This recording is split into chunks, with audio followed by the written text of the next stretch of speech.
educating myself around the risks of hydrofracking now for several years. And I'm here to say that the city of New York is almost universally in agreement that the state should not rush forward with hydrofracking. And in fact, in the governor's plan, there will be no hydrofracking in the New York City reservoir areas nor the Syracuse reservoir areas. But that's not satisfactory. Simply saying, well, we won't put the water for New York City at risk, but we can ignore what the questions are for the rest of the state is not acceptable. It's not acceptable to me. It's not acceptable to the people of New York City. I hear over and over again from advocates for the environment, from activists throughout the state of New York, that they're really scared. They've seen what happened in Pennsylvania. They've read the newspaper stories. They've heard about the industry being caught lying. They've heard about the federal government burying some reports that isn't so favorable to hydrofracking.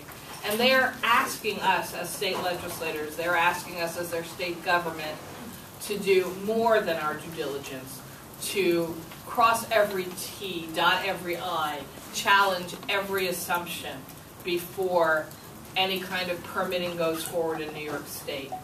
I, in fact, am not convinced that there is a safe way to do this at this point in history.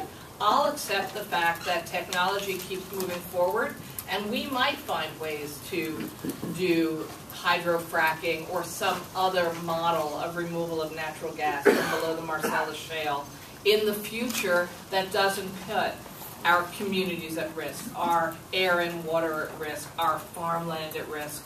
But based on all of the research I've done, I don't believe that model exists yet. And so I'm not supporting New York State going forward with any permitting at this time. And I just want to what